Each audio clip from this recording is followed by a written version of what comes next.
Hey everyone, welcome to the Elite Real Estate Podcast. I'm your host, Sam Popple, along with my co-host, William McClelland. What's going on today, Will? Dude, not too much. Just excited to be on, best day of the week. So Exactly. Well, man, we got a fun one for you today because I told Will I want to do an episode, and when he asked what we were going to do about it, I told him, "Hey, you'll find out when we get on there." So we yeah, didn't really. so I'm not sure what that means. Yeah. So we didn't really go over it a whole lot up front because I really want to showcase two things. One, what a genius my partner is in terms of knowing so much about what it takes to find land and what the land has to be able to work before doing new construction, and also show what a genius I am for picking my partner. So I was gonna say I'm blushing, but I knew you were gonna throw in a comment on yourself too. Yeah. Love it. But anyway, so and plus, I actually told Will also that I wanted to become a better partner for him because I want to be able to pick out land a lot easier because I send him a lot of duds. Pretty much most of the ones that people send me that I forward to him, he tells me why they can't work. And so I thought this would be a good way for me to kind of learn that at the same time, share it with all of you. And by the way, people listening to this, we are looking for land to buy. So please listen to this episode because we're going to use some examples specific to Escambia County. And if you happen to be a local to the Pensacola area and surrounding areas, you might be able to keep your eyes open and find some of these types of property and then be able to sell them to us because, we would love to pay a wholesaler to find us some great deals that we can actually build on because we're definitely seeing a lot of deals that they start to look good, but then once we dig in, we figure out they're not nearly as good as what we thought they'll be if you can even build on them because a lot of them can't even build on. Isn't that right, Will? Yeah, no, I think this is a great opportunity, like where we're going to be able to pay you guys as long as it's good. Because we were just talking, and it's funny, and maybe it makes a little more sense on why Sam picked this topic. But we were literally talking last night, like, how are we going to scout out more deals? We had like a late night meeting with actually a previous guest. Like, how are we going to be able to set up some systems to scout more deals, put more eyes, but ensure that they're quality? So kind of all teed up for today. So I like this surprise, but I think it's going to be well worth it for all the listeners here. So yeah, let's do it, man. All right, cool. Well, I think let's just start with like one of the kind of bit of the basics, but really, I think one of the things you really got to look for before you even get started to go find buildable land. What zoning do you need? Like, what do you need to be looking for as far as zoning wise? And can zoning ever change? Yeah, the great start.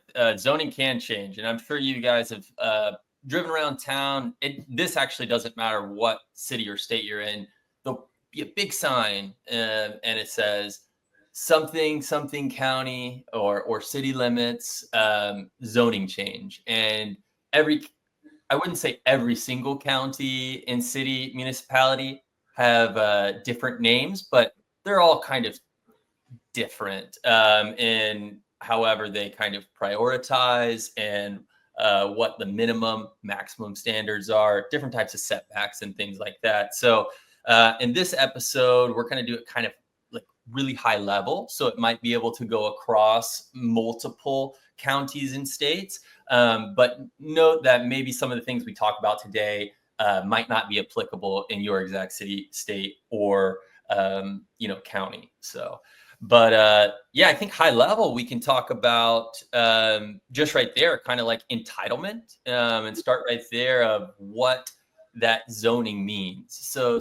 sometimes you might see those big signs that we were just talking about, and those signs say changing of zoning from this zoning to this zoning. And a lot of times it's like for future land use or something like that. Maybe it was a large developer either doing some new commercial project and it was previously not zoned commercial, or maybe it was some sort of opportunity where they're switching it from commercial into a subdivision, which then each kind of lot from the subdivision has to be buildable. Note, in Florida, commercial land is buildable for residential. That is one of the use cases. So if you do come across like this awesome commercial lot and you're like, oh, well, I'm not trying to open up a business, but I love this lot. That stinks. That actually doesn't mean you can't build on it.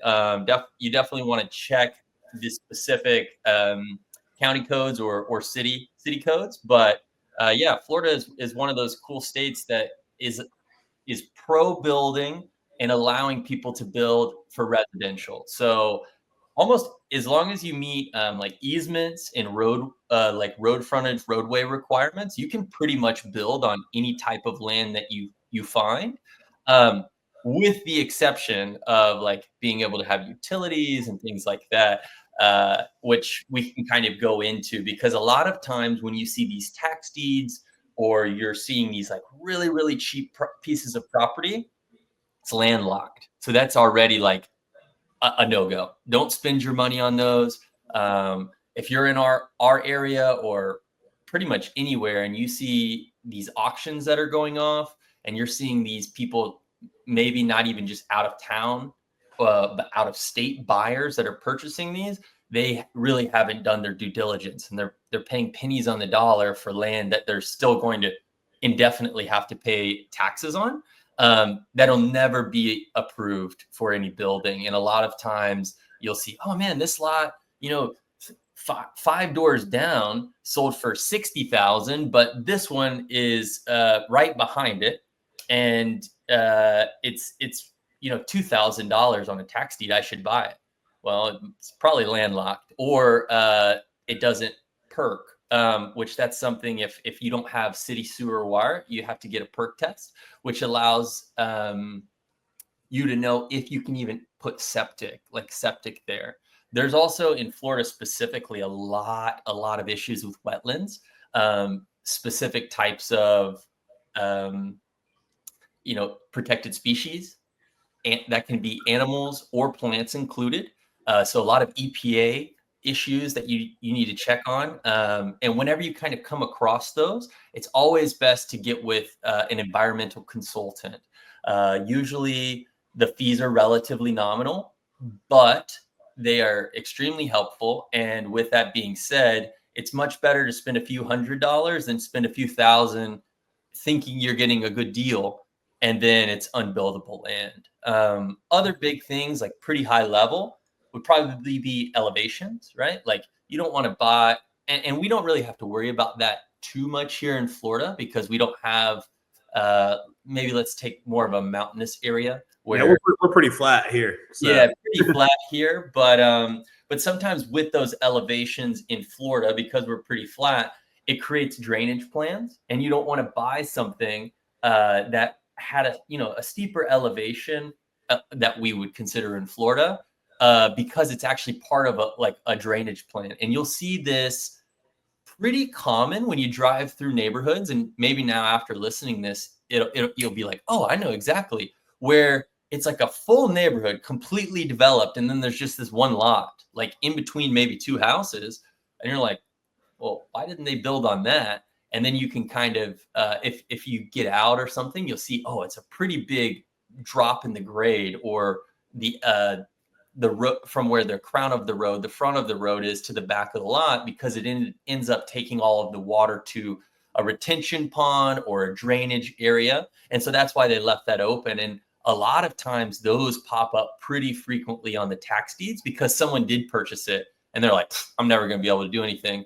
Everyone's rainwater comes to my lot. And that's like, well, you didn't do the due diligence to see the developer would have definitely loved to build another house and make 40, 50, 60, $100,000 on a spec house there. But right, they had to build it out per the county or the city for a drainage plan. And that lot happened to be it.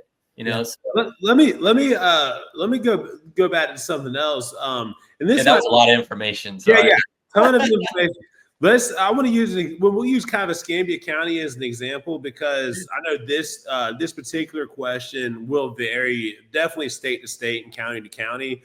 But as I know, back when we had when we bought a lot, was probably about 2 years ago now, when we purchased it, we had wanted to build 4 houses, but we ran into the road frontage issue.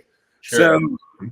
So like what's the typical lot like? How's that coming to play, road frontage, you have to build a house, because I know we've all probably seen some where there is a lot behind the house sometimes, where people build behind it. But, I know, like I said, here in Escambia County, road frontage is definitely an issue we ran into a whole lot when it comes to if the lot's buildable or not.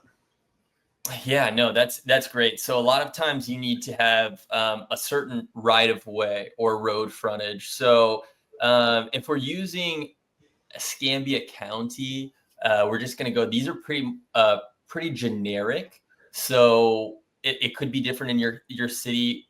And actually, this is a great example here, Sam, is that these specific road frontages actually are not for Pensacola proper, which would be the city of Pensacola. But a lot of these county municipality codes are similar in other counties, but the numbers could be different, varying the density of the population. So that's also something interesting too, is you need to understand not only the county and understand if you are looking at a lot that's in the county area versus a city area. So I'm just going to go really high level here on the use types. So there's in Escambia County, we have an agricultural district, which is this would be the zoning you're talking about, right?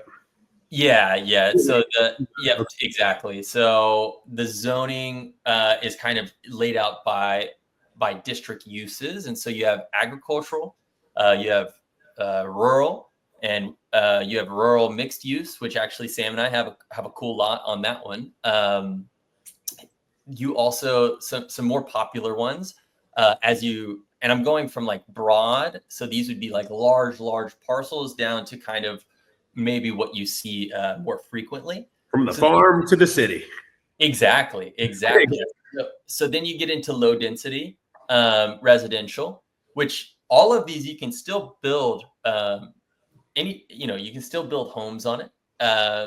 You have low density mixed use, which is pretty similar, but again, that mixed use allows things really cool actually, because it allows you maybe if you wanted to do partial commercial and residential, you kind of have those options, and it allows you to add additional structures, which is cool.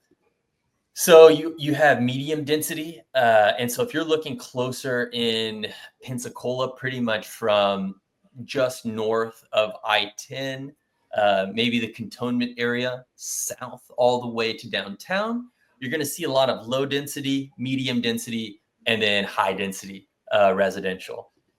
Additionally, within those, there's a high density mixed use. Again, kind of that mixed use being able to do multiple things or mixed use types. And then, of course, you have commercial.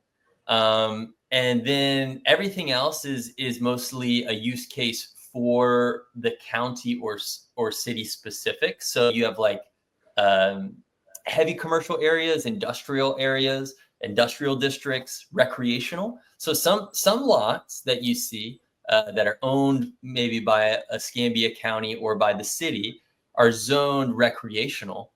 So that's the only use case for it. Now is there a possibility, like we were talking about earlier, where you can purchase land and then get it approved? Yes, but generally when it's that recreational use, it's already been purchased. And so you'll see this in city and county parks, different types of fields and things like that. So yeah, and then there's a huge one, the conservation districts and public districts, which would be kind of city and county offices and stuff like that. But yeah, man, with that, all of those come with different road frontages, different minimums that you can actually build on. So there's actually rules. So if you have, let's just do it for easy, an acre lot, you can't put an acre worth of building. You know what I mean? So that's also something to think about, because there's things called setbacks. So maybe we want to talk a little bit about that. Yeah. But before we jump to that though, let's give an example. There's on the dimensions of a lot for a single family residential in Escambia County, just so again, someone has an idea of what that looks like for road frontage they would need, and then depth to be able to build. Sure. You want to start with low density, medium density, high density? Yeah, let's do that. Cool. So for a low density, pretty cool. You have a ton of opportunities to use your land as you want. But the purpose is that you want a little bit more space. So this is people that they don't want to be right next to their neighbor, right? So it's very rare. There's also a conditional use case. And so I think this is something important to talk about, where you can go to the county or the city in front of the county commissioners or the city commissioners and say, hey, this is what I want to do with my land, and this is the reason why. And then it goes to a vote. And that's when that big sign pops up in the front that says, this is going to be changed from this type of, just what we were talking about at the beginning of the episode, from this type of zoning to this type of zoning. Or it's just, this is staying at the same zoning. There's a conditional use, and this is the condition. And now we're going to let the people, because you are taxpayers and you also have a say. So if you're the neighbor and you're like, hey, there's only a condition that you can have livestock, let's say. I don't really want livestock next to me. But the county says, well, based on the land size, and where your neighbors are next, we'll make it a conditional approve, and we'll approve it conditionally. And so if anyone has anything they can say, they can go and give that feedback at each monthly meeting. So that's some things to kind of think about.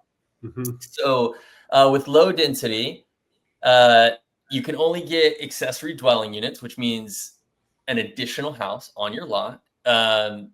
If it's 2 acres or greater, or if you go to the county and ask for a grace period, if it's slightly smaller.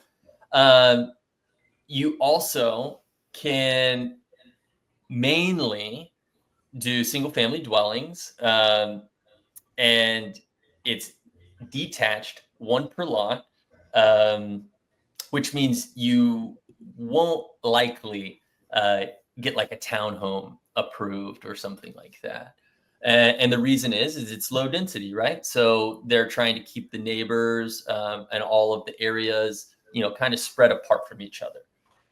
And so with that, you have to have the greatest amount, outside of like agricultural and things, of road frontage, which is 60 feet. And that's in again, our county specific. Could be different for you, but all you have to do is look up your county municipality codes, or give the county a call. They're actually really good to work with, as long as you aren't being rude to them and things like, hey, I have a question.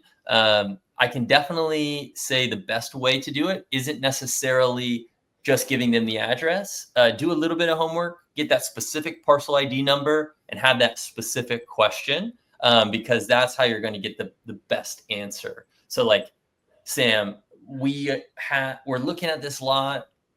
We're curious. Hey, it's low density. We want to put 2 houses here.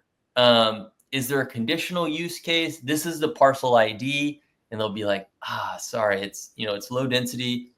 Unfortunately, you won't be able to do that. But here's an option. Maybe if you find something with medium density or something like that. They're pretty great at being able to give you feedback and kind of helping you. But definitely want to do your little background ahead of time, because they are busy. They're always busy. One thing I'll add in, just from last time Will and I went up there, is that these guys are used to kind of like, I don't know, being treated like crap, mm-hmm. a lot. So the nicer you are, because they might start off, kind of, not being overly friendly, used to people yelling at them. So just start killing them with kindness, because the more kind you are as the conversation goes on, they really open up and help you out. Like, we had last time, I think we were there, Will, the guy kind of started off, very kind of a little monotone. And then by the end of it, we were talking about, I think he was talking about going to New Orleans that weekend. Yeah. We were having a good time. So it's just, we just continue to be overly friendly. And eventually the guy realized, this isn't an act. These guys are really nice guys. And start talking. That's a great example. I think that's just a use case that should be built into everyone's business, and like kind of things like, especially these people are working and they're and they're doing everything in your local community to get things passed and moved. So every question that you have, they've already answered it probably 100 times over, maybe just in the month. Exactly. So yeah, so still sticking on low density. We're going to talk a little bit about that lot coverage and what setbacks are, because I think this is another really good part. So lot coverage. So a minimum is generally about 30%, but a maximum is 70% on impervious cover. So that means like if you have an acre, you can go up to 0.7, right? Let's just keep it easy there. Anything outside of that not only will be too large, but it probably won't meet your setbacks. So what's a setback? That's how far from the front of the property and the back of the property, as well as side setbacks as well. So here are our front and rear. If you have a lot and it's zoned low density, it needs that 60 feet of road frontage. And additionally, you'll need to have a minimum 25 feet from the front and 25 feet from the back. So now we're losing 50 feet, right? And then additionally past that, you're going to need to do, it's always general on exceeding 15 feet from the sides, depending on the size of that lot. It can go down to 10%, but also you're losing 30 feet on each side at a maximum, right? So when you're looking at these lots and it doesn't meet that, you can buy the lot. Unfortunately, you're not going to be able to build on it because it doesn't meet those requirements. And I'll actually go ahead and throw in that that's probably the most common reason a lot were sent by a wholesaler does not work. Is that whatever it was zoned for, once we start examining the setbacks and the required road frontage, that's 9 times out of 10 what kills it. And so that's very important information. Again, depending what state and county you're in, that will change, but the concept's still the same, so you still have to look for the setbacks, the road frontage, the lot coverage, and then know, what is it a single family? Are you allowed to build a single family, or you're allowed to build a single family plus an ADU? Things like that is applicable no matter where you are. And then there's those conditional uses too, right? So just want to remind everyone there are conditional uses. This is again really high level, so you could dig into it and then call the county. And when you start talking about conditional uses, they know that you did some homework too. They're like, okay, this person. Again, the conditional use though is, I personally don't like it because it's kind of a coin toss. It's up to the county commissioner, city commissioner, and the neighbors. It's up to the people that surround. If you're a nice person, a lot of times neighbors are, and it's like not a crazy ask. It's pretty likely that it could get passed. But again, now you're building into an unknown timeline because the city and the county, they only meet once a month, right? So if you don't make it on that timeline and you need to apply whatever it is, and you'll have to fill out paperwork, and it has to be put on the agenda, and then the agenda is public, and there's a lot of things that go into that. And so if you don't make this meeting, then okay, now it's a month out, can't do anything. And then somehow if you don't make that meeting, okay, now you're into that third month and things like that. So just some things to think about. Yeah, definitely. So what changes once you go to a medium density? Yeah, so great question there. So now you can go up to 75% of that lot size. Now, again, so we were at 70, now it's 75. Those maximum side setbacks are still 15 feet, but the front and the back are only 20 feet. So you get 10 feet of that lot back. Also, there is a possibility that you can get approved for multifamily. It's not extremely likely, but it's more likely than if it was low density. So more than likely, even in medium density, it's just going to be a single family residence. And then that road frontage changes as well. So whenever you're looking into medium density, you don't have to go quite from that 60 feet. It drops down to 50 feet, which is nice.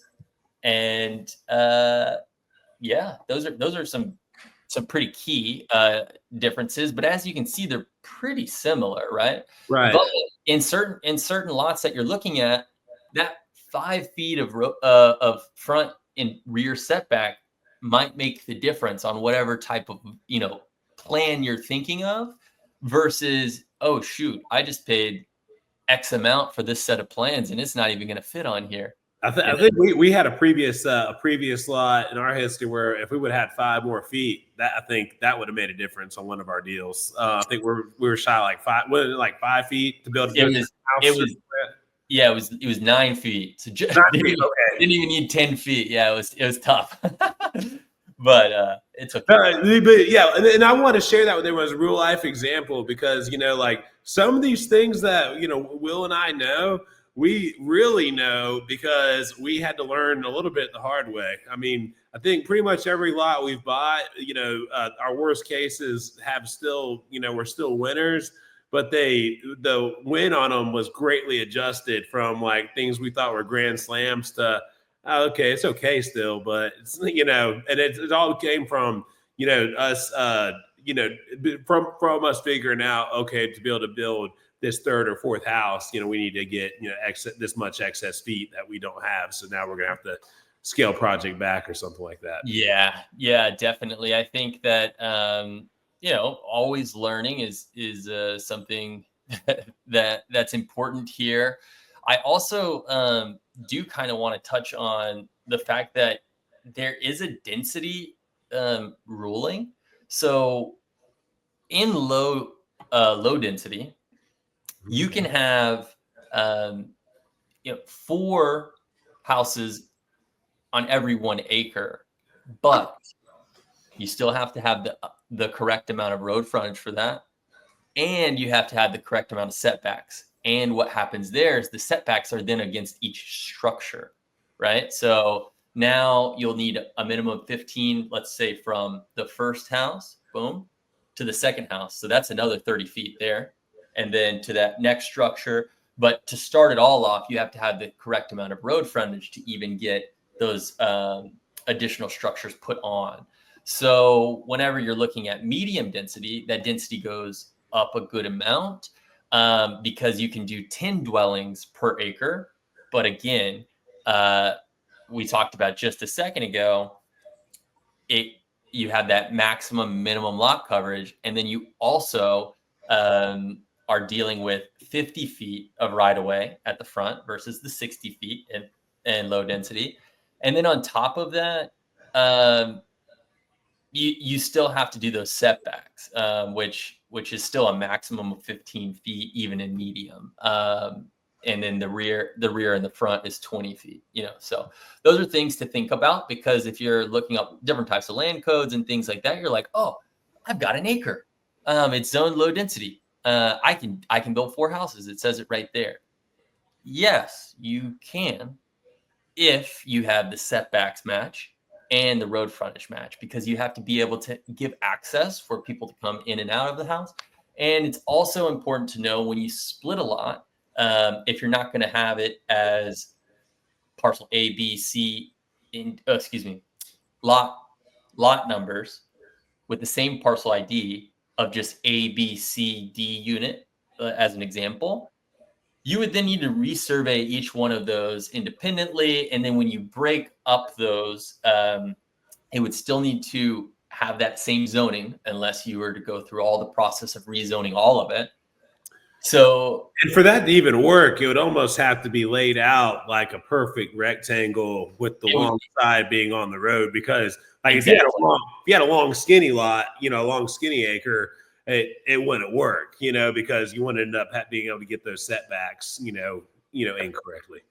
Perfect. Exactly. And then a whole bunch of other things come into play where, okay, well, I can split this up theoretically, but how is an ambulance or a fire truck going to get back here? So then you start dealing with Department of Transportation and all different types of things. So then you have to apply for, a minor subdivision, or if it's over 9 units that you want to break it up to, it just turns into a subdivision.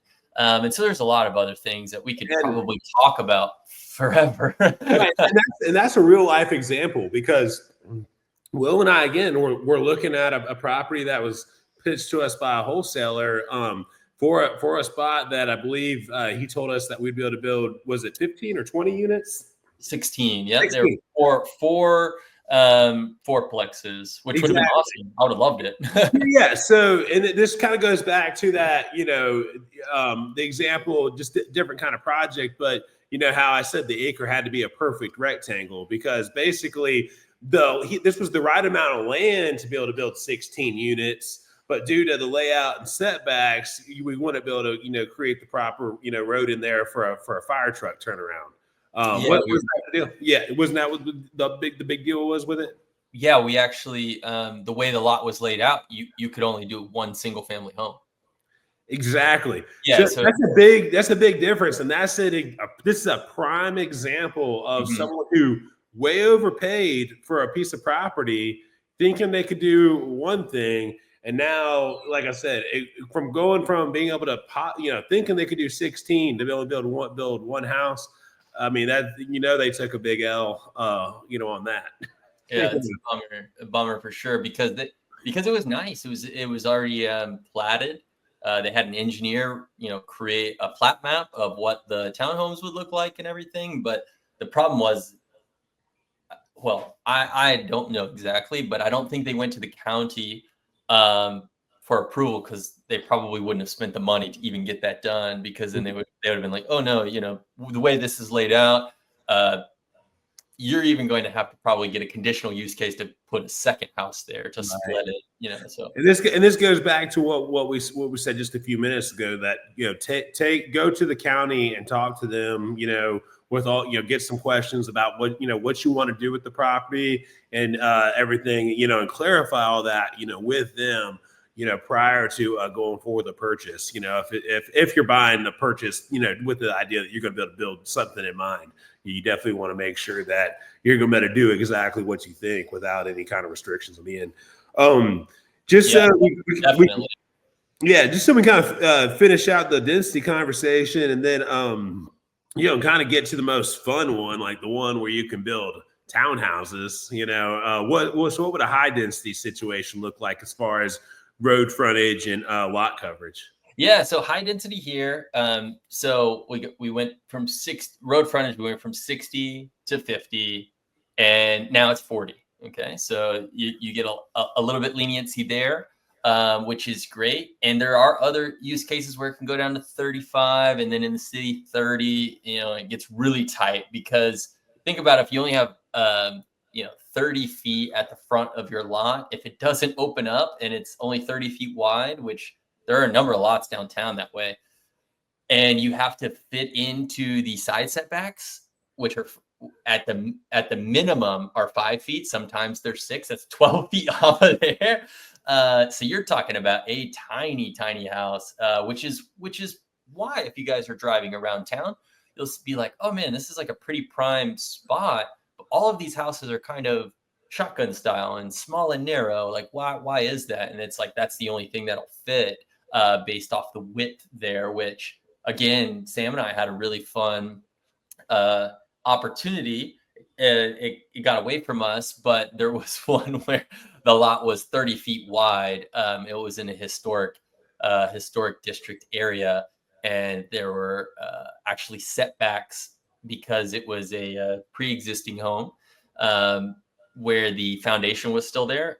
The setback of the original foundation went over the codes, and it was a whole thing of where it went to a whole bunch of different layers from the city, then to the historic district that then manages that specific type of zoning. And it was again, that conditional use case, because the whole street was that way. And yeah, it's kind of funny, because if you look at the GIS map, which is maybe something that we should talk about as well, you'll see that there's houses that are over people's surveyed lots, because they've been there for 100 years or something like that before the city was kind of replatted and things like that. So that's kind of a fun but crazy thing to dive into. I definitely wouldn't suggest. I would kind of learn these codes, and again, they're going to change. Again, we're going at a county level. We haven't even talked about the city, and maybe not even your specific, but you can look them up and type in ... my specific county, my specific city, look up this, what are land use codes? And then from there, you'll be able to search like through different types of municipality websites, and you can get all of this information, as well as picking up the phone and calling those people that work there. Right. So, And these, some of these things do change over time too. definitely. Setbacks, change because my family actually has, some houses that are all it's on a 3/4 acre lot in Destin, Florida. There's 3 houses on this property, and all of them are kind of like on the left side of the property. And if they were to be rebuilt today, they would never get approved because, they're too far over on the left side of the property, encroaching in on that setback that, like I said, then they couldn't be moved to the middle because then it blocks the front to back. So again, it's just more building codes that, again, they worked. It was approved back in the day, but then the laws and everything, the setbacks have changed. And then another example is, I know at a lot of the bigger cities in California, to address the housing crisis, they're approving ADU dwellings, additional dwelling units on a lot of existing single family properties. Originally that was made for a single family home, but they're now approving a additional dwelling unit on those properties, just because, like I said, they're trying to increase the housing quantity in places. So you definitely check it out because it's varies a whole lot, state to state and county to county, and a lot of it's based on how pro growth your local area is. Totally.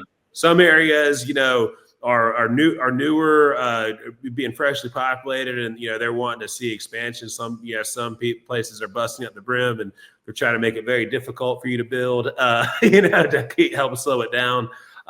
So all that definitely varies. But man, that's a lot of good information though, just on how it works for the different densities. Yeah, and I'll zoom through this quick just so that we go through low density, medium density, high density. So again, we were talking about that 40 feet street right of way. Now in this type, it is not uncommon to get a townhouse or a multifamily. This is actually, if you find a high density, it's gonna be approved. It's not a conditional use case, but again, the road frontages do count, right? So now if you want a 2-family or multifamily, you'll need 80 feet of street right of way for 2-family. 40 for each one. Yeah. Sorry? You were saying 40 for each one, right? So yeah. Exactly. So you couldn't have 40 feet and then go to the county and say, okay, I've got 40 feet. I want to do a duplex. It's not going to be approved, right? So that's kind of what we were talking about there. But something that's cool with high density is if you want to do multifamily, 80 feet at the street allows you to do multifamily dwellings, including like a triplex. A quadplex might not always get approved, but that increase like impervious amount doesn't match with the 40s. So if you want to do a 4-plex, you wouldn't necessarily need 160 feet. But to get that second for the duplex, you do need the 80 feet. But then once you have that 80 feet, you conditionally could be approved for the 3 or 4 with only the 80. You wouldn't necessarily need the 120 to the 160. Now, again, that would be a conditional use case, but it is in there that type of way. And I wanted to just bring that up because in all of the other densities, it's pretty straightforward. So if you're low density, if you want 2, it's easy. You have 60, you need 60 more. And then if you want the third, it's not the same as high density. You need another 60. So you're at 180 and then so on and so forth.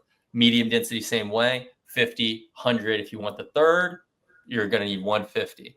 High density, you get that 40, 40 at the 80. Now, if you want to get the third, conditionally approved even for the fourth. So because it's considered multifamily housing and it's high density, so then it just is based pretty much on impact. So if your neighbors are multifamily housing, you're probably going to be approved for that. But if you're trying to if you found this awesome lot that's high density, it does have the 80 feet, but on the left and the right side of you, there's already pre-built homes that are single family, just one residential use. They're probably going to say duplex is your max. You're not. That's going to be a lot of people right next to single family people. Right. No, so that makes sense because for property value's sake, you want to try to keep the same home type in the area, not exactly fluctuating out. A lot of families in single family homes tend to own those homes, and a lot of people in a multifamily home tend to rent. And so that also varies the neighborhood too. No, those aren't rules. It's just that's just observations I've made. Yeah, open use cases, and then the cool thing with that high density is you only need 20 feet from the front, and this is an interesting one where the front and the rear are separate. You only need 15 feet from the rear. So again, they want to kind of keep it streamlined where everything when you're driving down the road, that curb appeal is kind of the same. So everyone's kind of they have that quote unquote front yard. But you could be backed up pretty far to the back. And then the side setbacks are only 10 feet when you're in high density, right? So you guys kind of see there's a trend where it's like, it might be 10 feet of road frontage and then 5 feet of setback. And then for that next level from low density to medium and then medium to high. I'm not saying it's the same in your county, city, or state, but there's a trend that they follow because the city planner is mapping everything out to make things look nice, right? That's their job for you as the taxpayer and new people coming into your area. So, but cool. Dude, that was a lot of information. I gotta get some water. Yeah, not to take everyone forever, because I do think this is a topic we'll continue to come back to, especially with Will and Maya's primary focus being build to rent and build to sell over these next couple of years. So with that being said, we'll be doing a lot of new construction projects, and we know there's because we've all consumed the knowledge, so we know there's lots of information out there on wholesale. There's lots of information out there on flipping. We hope to be able to provide a lot of information on new construction. So I think this is good. Before we wrap this one up, because I think we did just a great job of really going kind of deep on. We didn't even talk about high density mixed use and all the differences of each mixed use, and through that, and like in acreage agricultural, like you can build out there, awesome.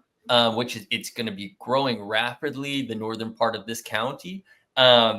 But you need a minimum of 4 acres. That's important to know there. It's not like you need a half acre, you need 1 acre, you need a 1/10 of an acre, things like that. You need 4 acres, and then you have to find that road frontage, which I believe, I can double check. I don't often look at agricultural. I know for rural, it's 100 feet. So I think it's 120. So, it goes a lot where you're going to have to not only have a lot of acreage, but also a lot of road frontage too, where sometimes you don't have that because they're long parcels of where I'm not a farmer because I don't know exactly, but they plow the fields back and forth and the acreage is going away from the road. And so you might not even make that, even though you have the acreage allowed. And so there's a lot of cool stuff with land. And I know this was all super high level, but you guys can definitely reach out to us. But to Sam's point, hopefully we can talk with you guys and we can work through different things. And even if we're not in your county specific, the way we know how to scan through all the documents with municipality codes, it's applicable to other counties, cities, and states too. So definitely.